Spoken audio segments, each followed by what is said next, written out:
Welcome back. I've been waiting for you.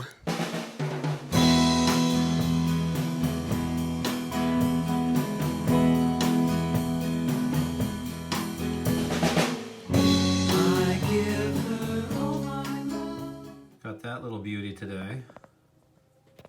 And popped on this little not so beauty side cover. And next up I'm also going to put on the shifter, which is over at the bench grinder. So let me bring you over there. Hey, what's up? Welcome back. So here's this beauty. I don't know why I keep saying that word, but there we go. Now you can see. Let's see if we zoom in a little bit. Woo. But if you look, you can see that there is some shininess trying to get through. So what we're going to do is we're going to run him on the wire wheel there. And get poked 1,000 times in the arms by those wires coming off.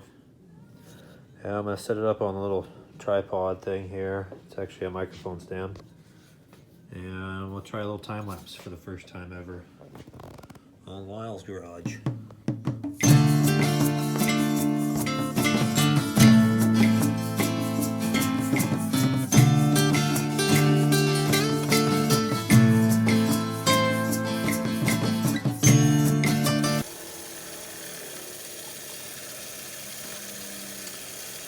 Well, there she is. And it looks like there's been some repairs made. It's my kind of welder. You just pile that crap on. The odd thing is though, is they used, it looks like 14 karat gold. So that's pretty cool because that's probably about, I don't know, $300,000 worth of gold right there. So, yep.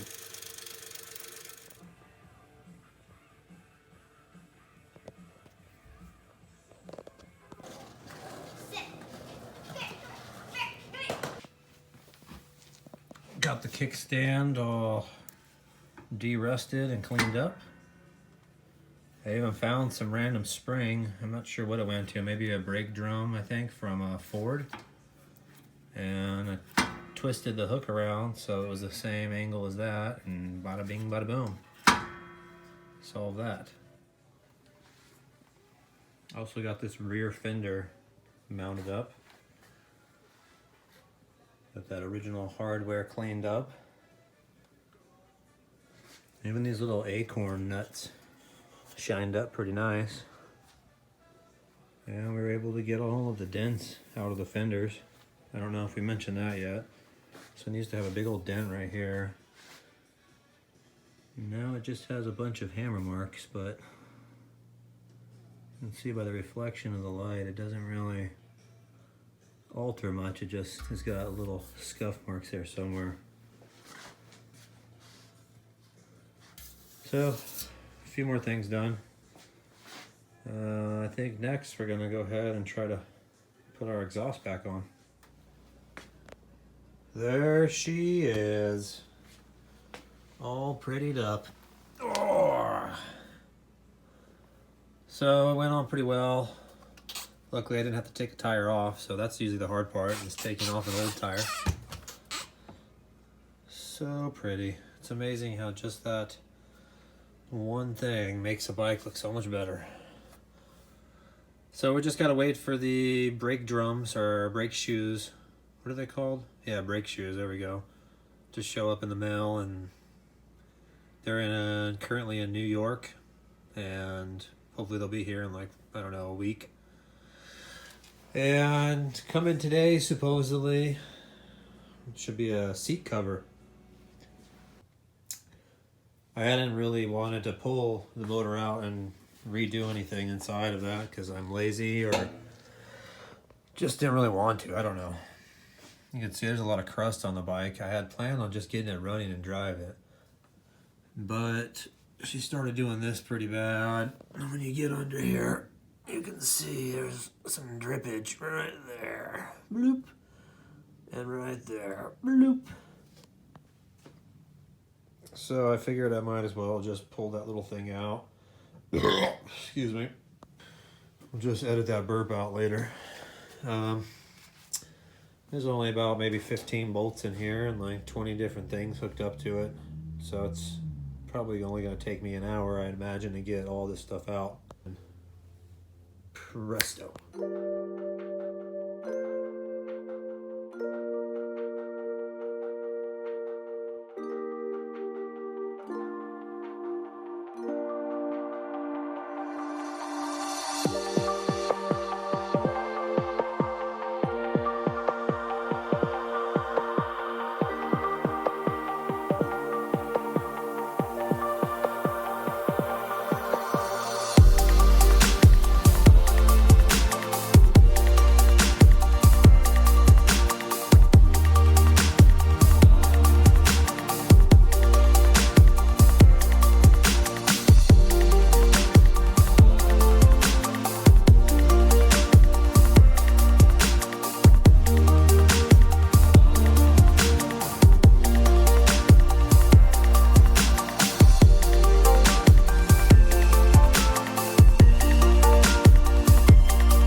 So we got these all undone.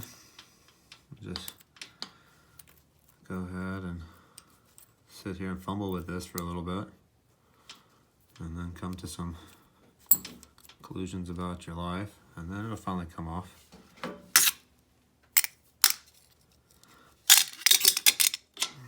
Get out of the way, please. Alright, so this guy's obviously not just going to come off because of all the years of boogers.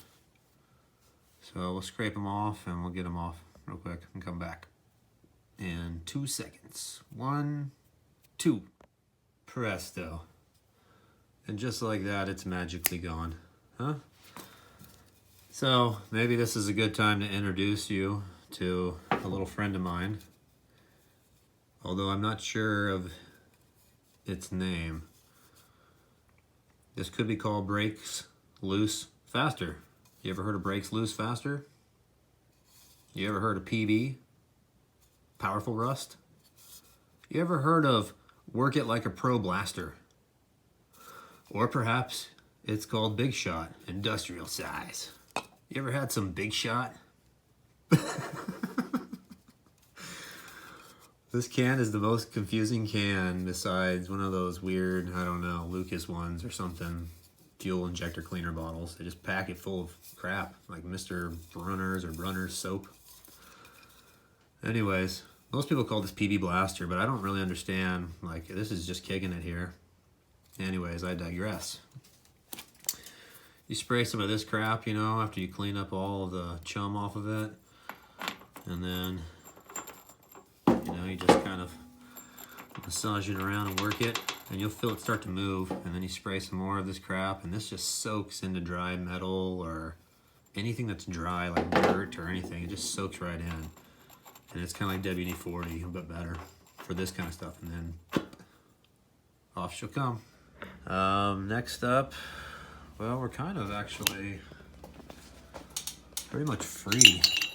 We got those guys. Whoops, sorry. Those guys up there. I don't even know what I was aiming at. So we got those guys all disconnected.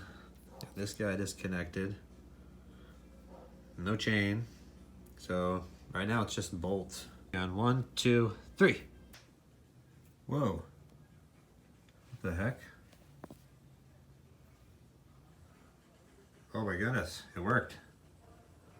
Wow, TV editing is so magical. There's where I put that exhaust little thing. See, everything works out in the end. The end. See you guys next time. Oh, I'm just kidding. So, we got the motor out. It's pretty nice because it only weighs like 50 pounds or something. You can see like my hand in comparison. If I stand back like 5 feet, you can see it's really tiny. It's only this big. Anyways, there's a couple little leaky spots. Some stuff is weeping down here. What are you crying for? Huh? Why are you crying? It seems like everything's just kind of always damp under here, and that's, you know, that's a sign. I'll have to run that through the calculator and see what the sign is. I don't know. But let me hit my butt on that really hard, and then we can get back to business. So what I'll probably plan on doing is do the kick shaft, shaft shifter.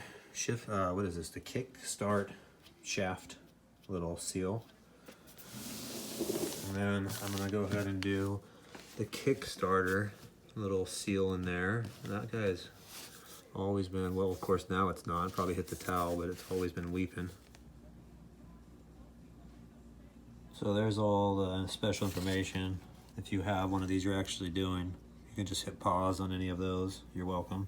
If you've ever tried to find this manual, I'm sure you realize it's unobtainable. This one cost me 150 bucks, and it's only like a 40-page manual. So anyways, it says first we got to use special tool, which is code for I don't have it, make your own, and take off this little boxed in oil gear pinion thing. I don't even know why, but that's what it says first. Carefully avoid damage to blah blah blah.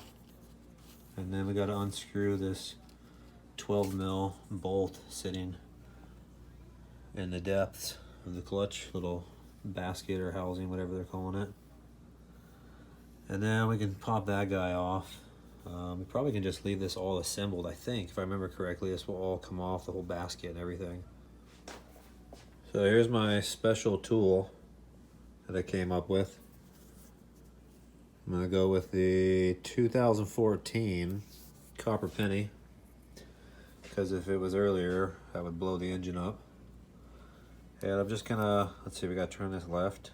So I'm just gonna put this in here. Can you see that? Am I blocking the light enough for you? There we go.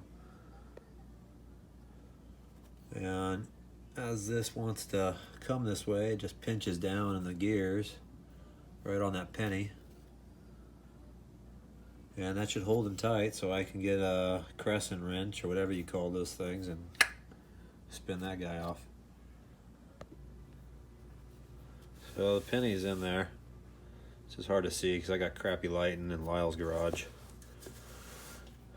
So he's wedged in there right now. So I'm gonna come under here and wedge him in there even deeper.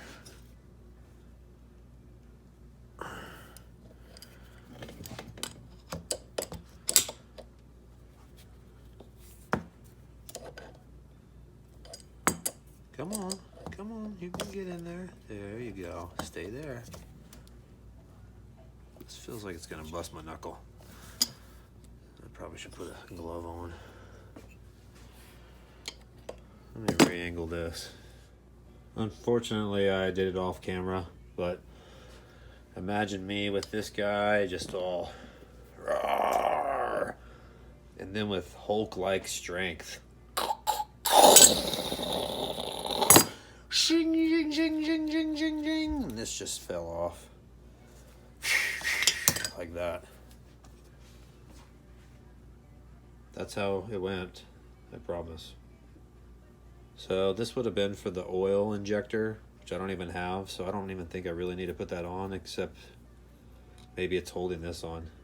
I think it is. It's kind of like a bolt. See the threads?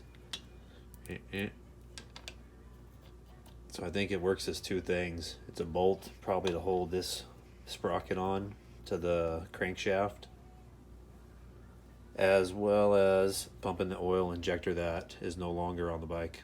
Either way, I gotta take it off, so there's one thing down.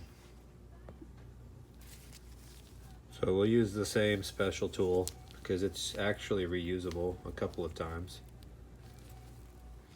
And we'll just pinch him on the underside this time, because we're gonna need to get somebody on there to this guy off of here.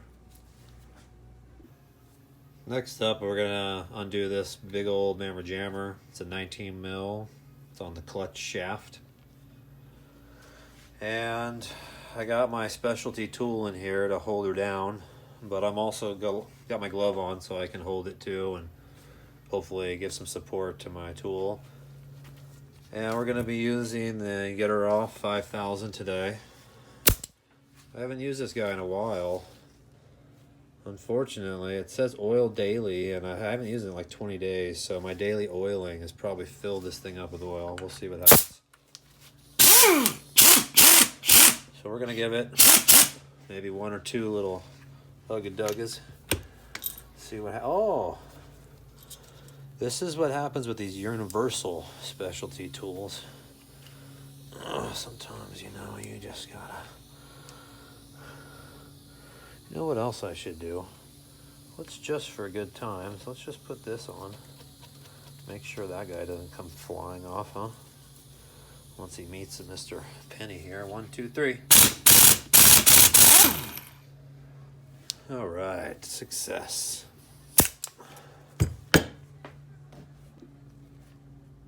So we got that big old, I don't know, 19 mil out. Has a big nut in there. And thankfully it wasn't reverse thread. Otherwise we would have just diarrheaed it all up. I could just turn the motor over, but instead I'm going to sit here with this dental pick for the rest of my life. And there is a lock washer. I don't know what you call these things. A split washer, who knows. So we got to throw it on the floor. Yeah. Hold on, I'll be right back.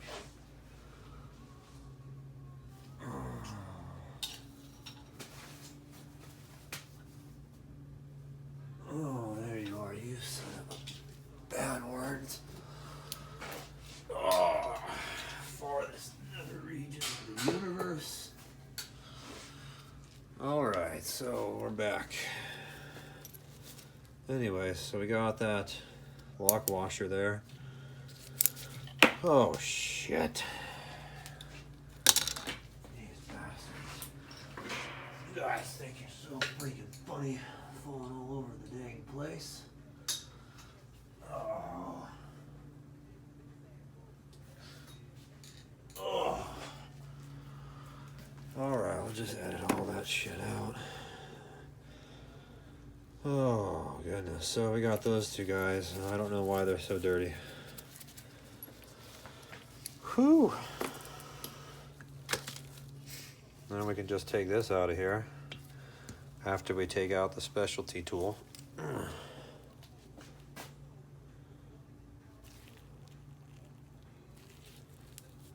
So it took a little force, but the copper penny is so much softer than the steel that it wouldn't have marred those guys up at all. So I'll save that. Come back and zip this guy off again. Keeping all our pieces over here where we can lose them. I'm gonna go ahead and take this guy off. This is the clutch basket. So there's the exhaust. I've been meaning to show you that. Don't forget to clean your exhaust, everybody. See you in a little bit. A couple of things that I wanted to put on here for myself, so if I forget how to put it back together later. There was this little shafty thing here. A whole bunch of stuff that you just scratch your head about later. And that looks like about it. It goes down to the bearing. So what do we got here? Well, a solid kind of big old machined washer and a sleeve. So we'll put those with the clutch basket, since that's what shaft that was. Okay, this is the Kickstarter little spring thing. So let's figure this out real quick. Looks like there's this little aluminum spacer. Is that showing up? Sorry. Oh crap. There we go. So this flat machine side, and then there's a beveled side or whatever. That machine flat side went into the spring. That groove went. Alright. Next up we got the spring itself. This looks like we're gonna have to either pull him out like that. Come out. Or like that. I don't know. I'm just a guy pushing stuff around, who knows.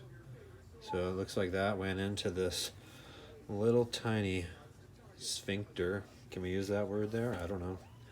And then this, oh look, G. Yeah. That went into this little pin here. Okay. So let's go ahead and keep that all nice and happy together like this. So that way we can remember things, huh? Put that in a baggie. To get the little shift shaft thingy out with the arm. Turn it this way. This whole little arm is going to come down to disconnect. And over on the shifter side of things, all right, you got your shift shaft. There's a little C-clip there, or whatever you call those things. Take that guy out. You might need one of those little C-clip removal tools. Yeah, let me adjust my light here. There we go.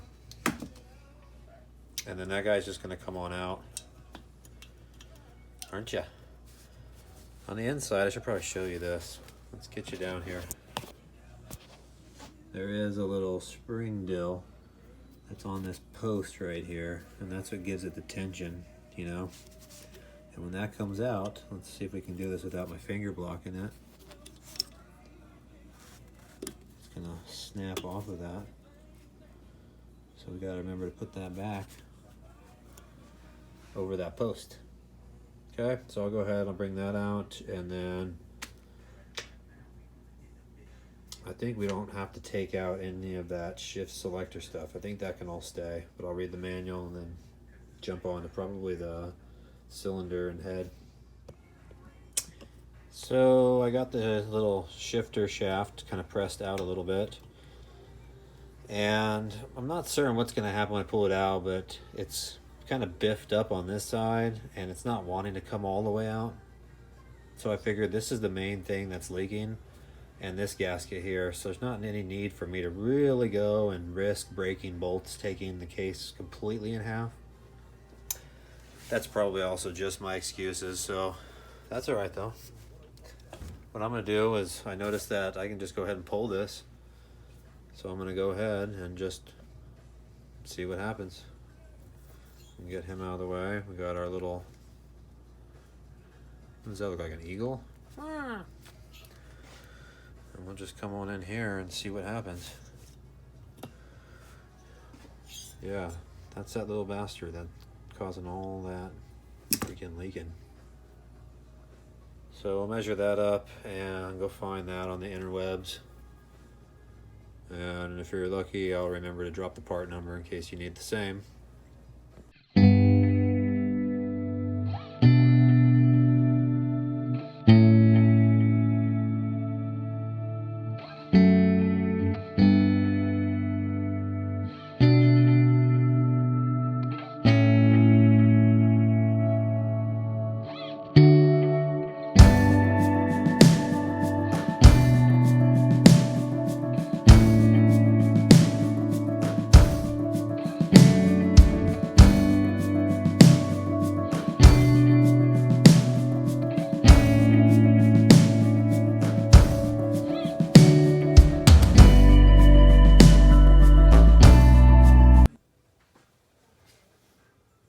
So we got this little piece all flattened out over there at my machine shop, about 12 inches that way.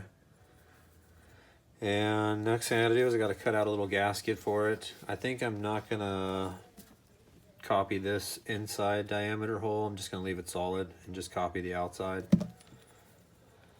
And instead of just using this shape, I think I'm gonna use this weird plug that somebody made before. And just go ahead and fill that whole thing in. So we'll bust that out real quick for you.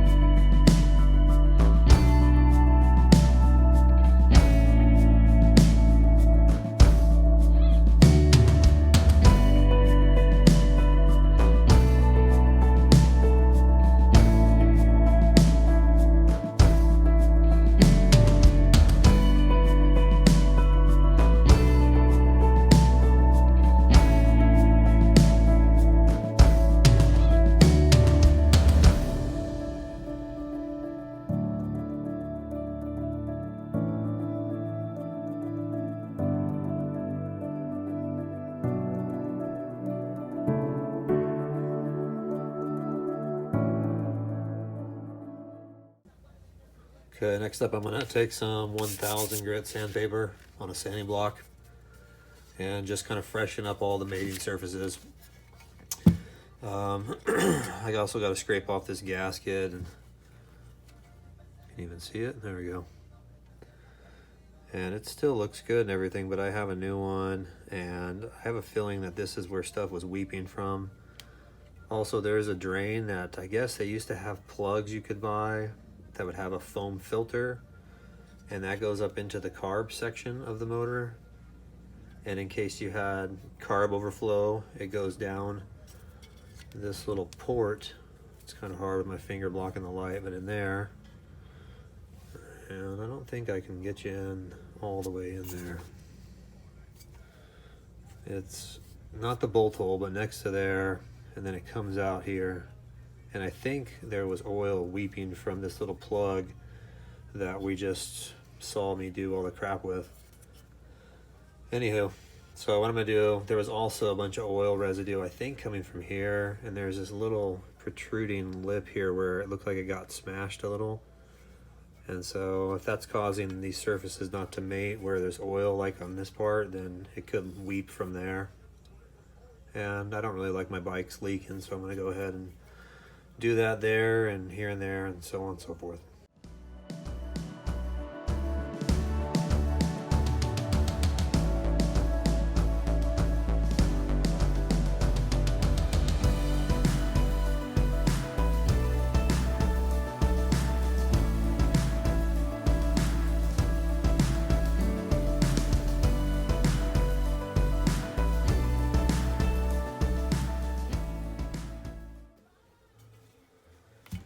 Alright, we got all of the gasket material off for the most part.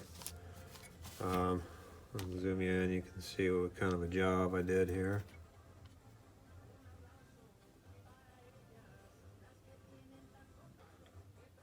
So now we're going to take it and do the whole sandpaper trick until this inside edge feels like it's going to cut the crap out of you if you touch it. Like it already kind of does right here.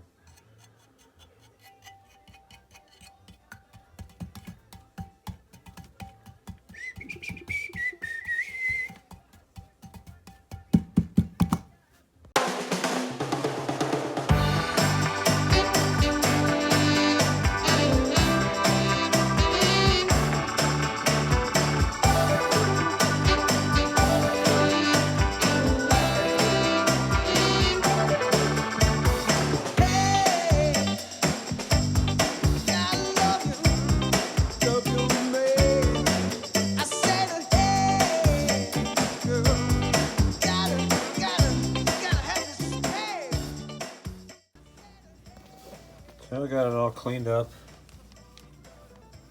It's pretty nice looking. Made in Japan.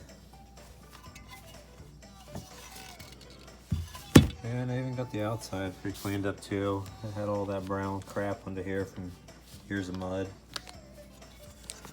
We got the little oil injector plate back on. I put a real thin smear of RTV on the gasket side and let it sit out for like an hour and dry, and then I put it on. So hopefully that will solve the leaking issues. Got the back tire on.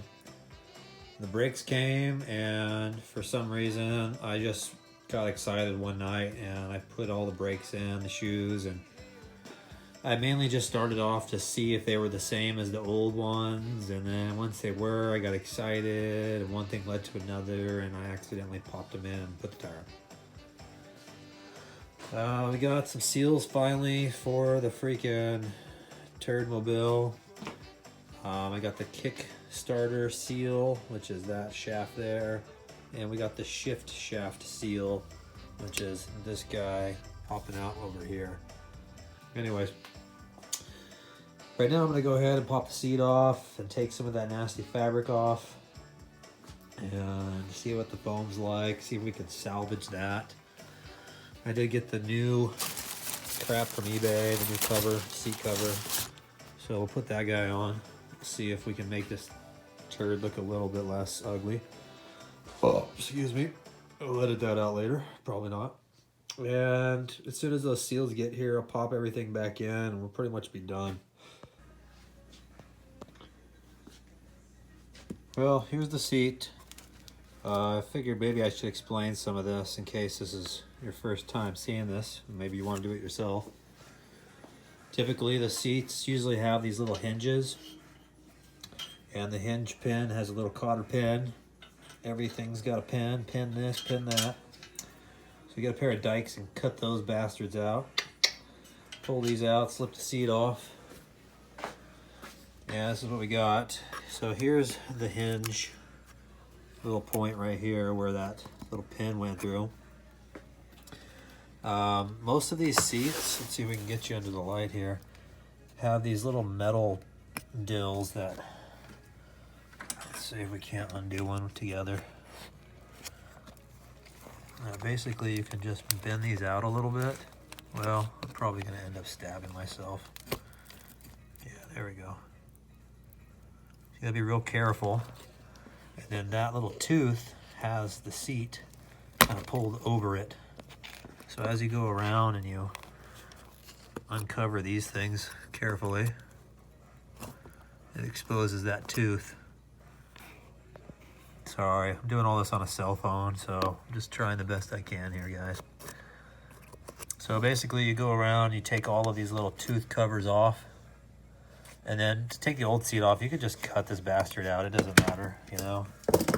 Freaking take some dikes in here, and yeah, snippy, snippy, snip. Anyways, so let me just get all of that crap off, and then I'll let you guys. Oh, you know what? I could probably set up the little mic stand, put my phone on there, and we'll do the fast forward thing. You guys want to do that? No? Too bad. We're going to try it.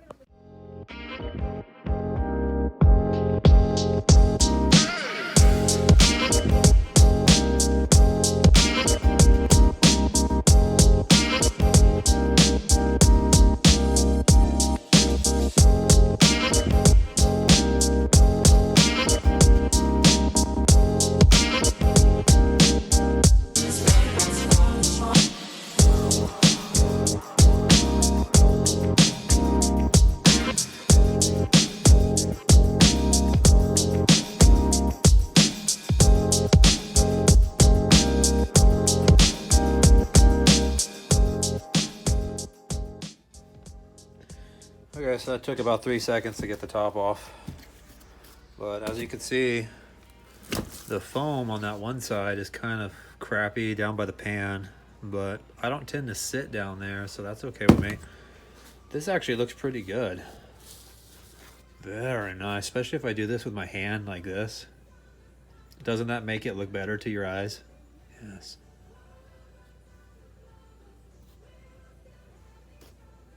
Nothing's gonna stop us. Nothing's gonna stop us.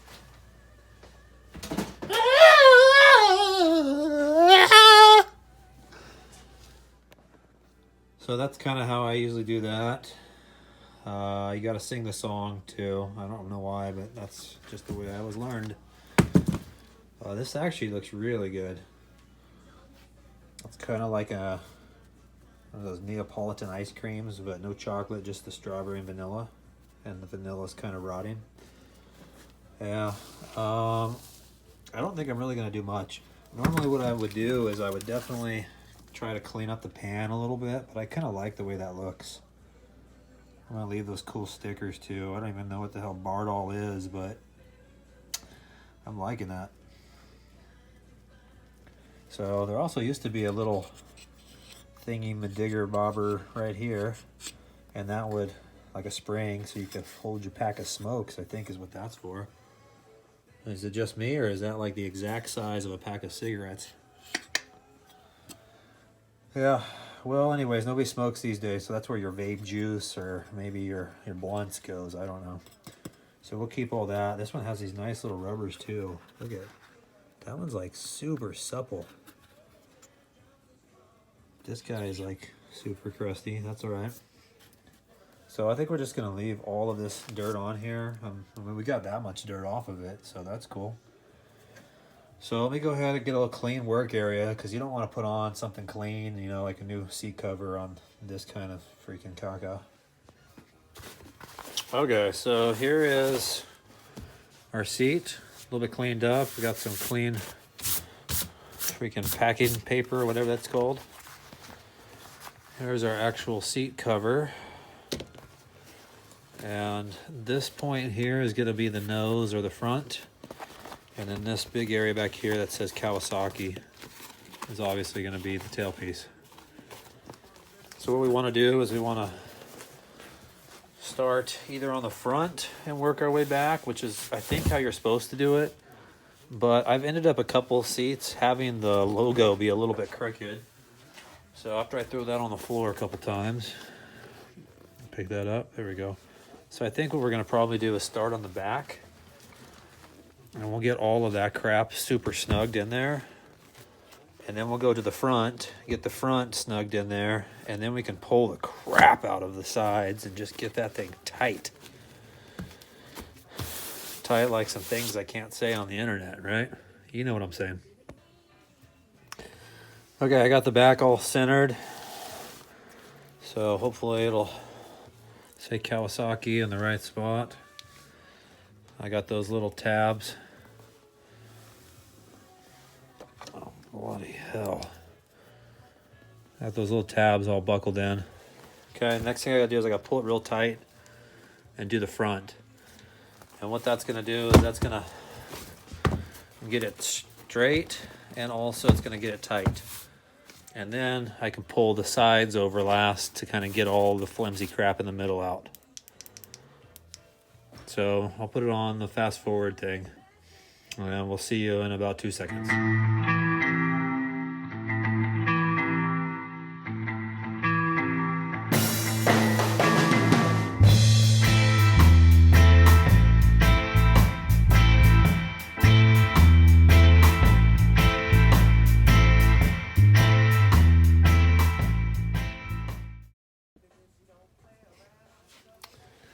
So there it is.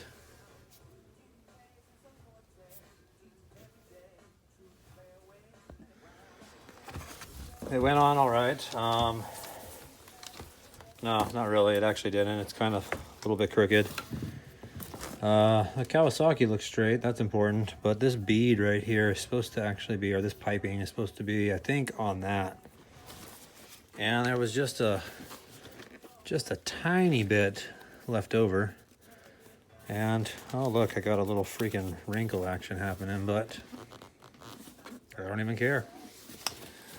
So I figured out a way to cut this off. I think I might have had a single seat, and this was for the double seat.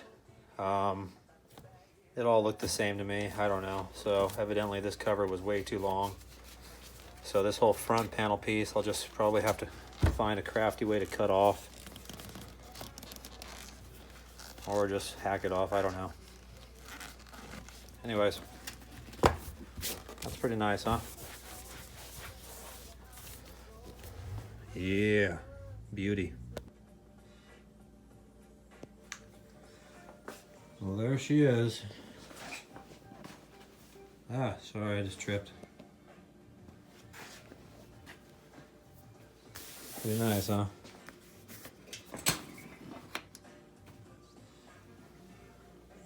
Cleaned up those a little bit.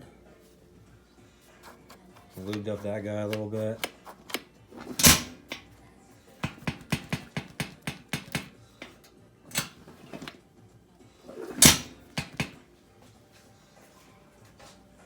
Beauty.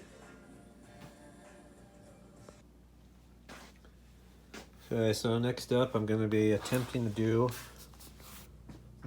something I've never done before, which is make my own cable. So this is my old throttle cable, not that, this. And you can see it's pretty chewed up. This end sits right by the exhaust, so all that plastic got melted off. This was actually 1 into 2 because there was the oil injector, so that's been snipped, been deleted. And this half up here is pretty good until you get up to here. Let's see if we can't get it in the light. There we go. So it works, it just, the throttle won't snap back because there's a lot of binding.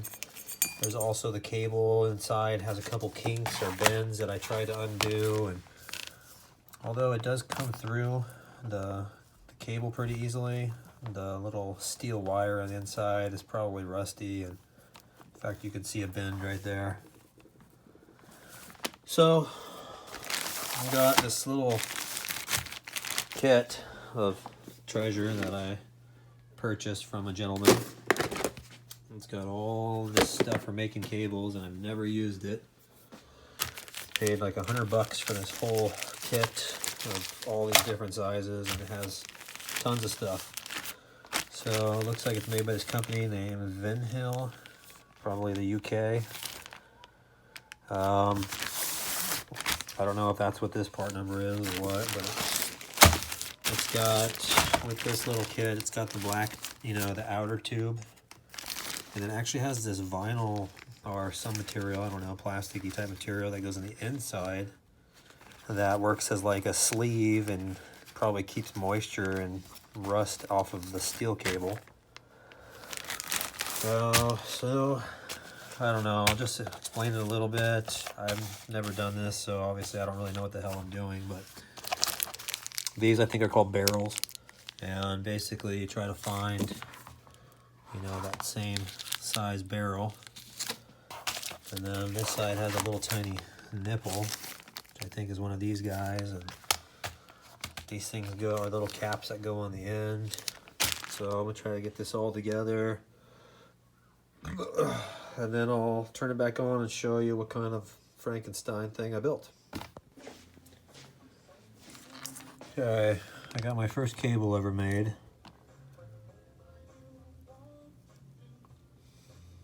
There's the throttle tube side on the handlebar, and then here's the little tiny side.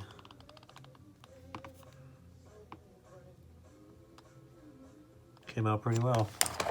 So it's hard to show because it's just a long thin thing, but it's nice. I'm not exactly certain how to make these little nipples stay on the end, so I'm gonna just crimp them with my wire crimper things. And yeah, there it is. Took me about an hour, unfortunately. Oh well, part of learning, I guess.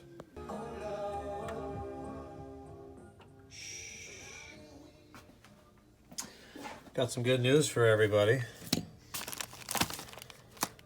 I found the unfindable.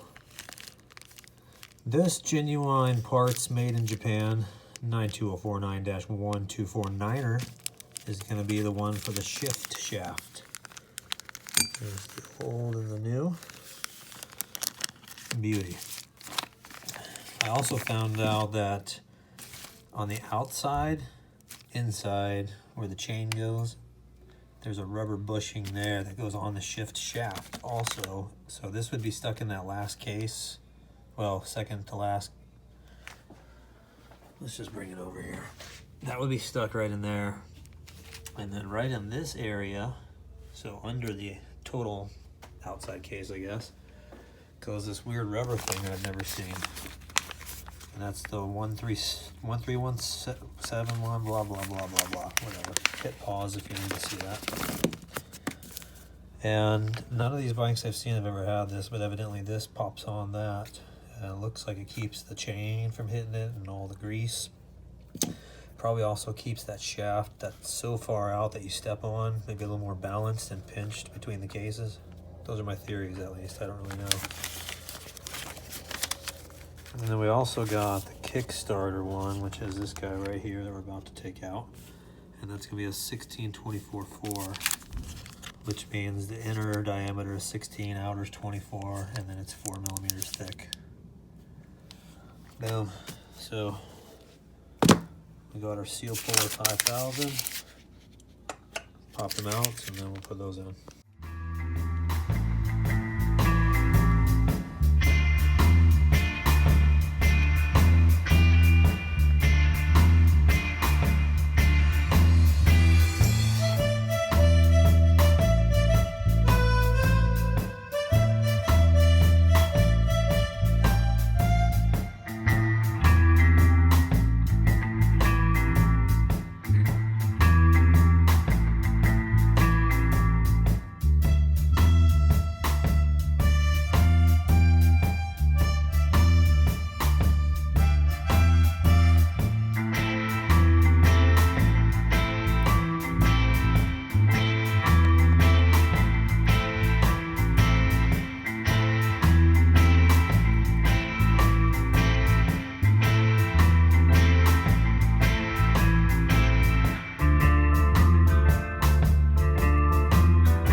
Here's all the rotary valve all put back together.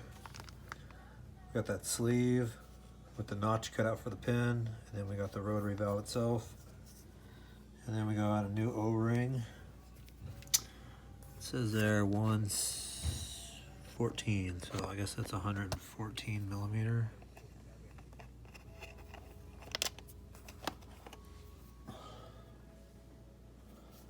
So we'll go ahead and put that new one on.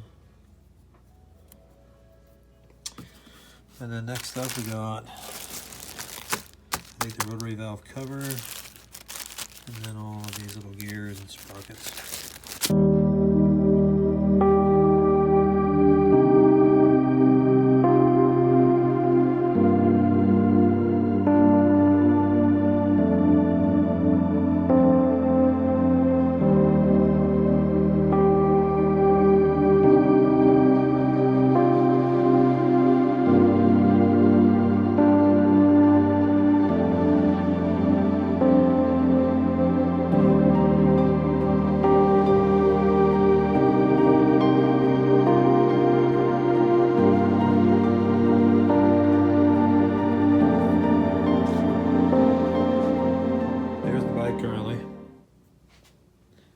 I just got done taking that guy out.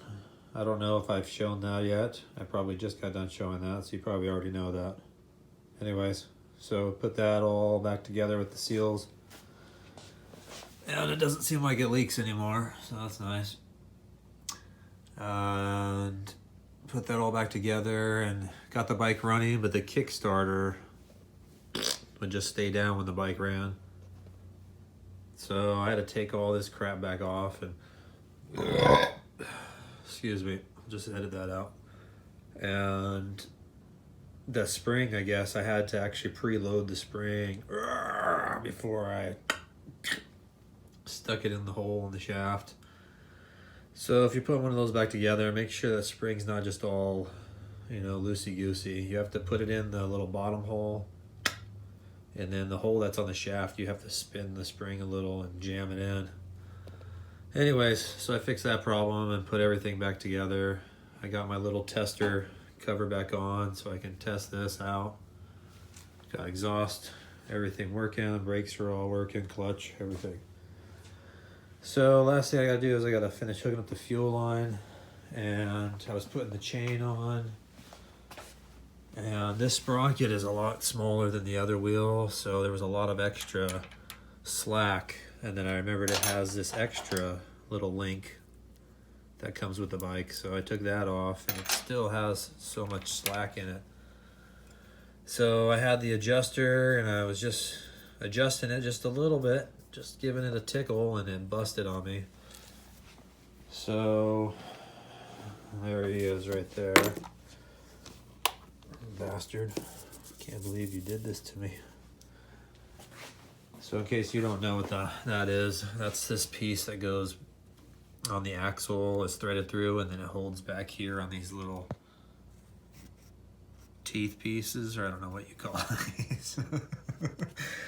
Anyways, so as I was tightening that up, which tightens the chain, I got this one all the way bottomed out, and I was just doing that with that one. It didn't even put up any resistance. It just like spun and snapped off. So next thing I'm gonna do is go ahead and try to find some bolt or something. I did find one, but now that I turn on my phone, I think I've lost it. Oh, this guy right here. So it's the same thread and everything.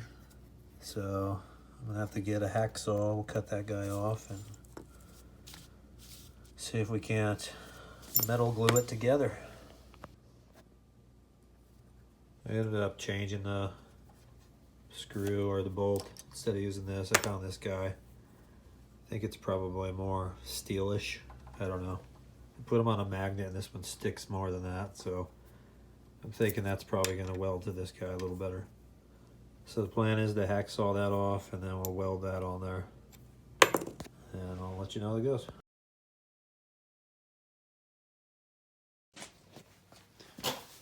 I was able to get it solved. As you can see there, I just kind of booger welded that guy on there. And then around the back and sides too.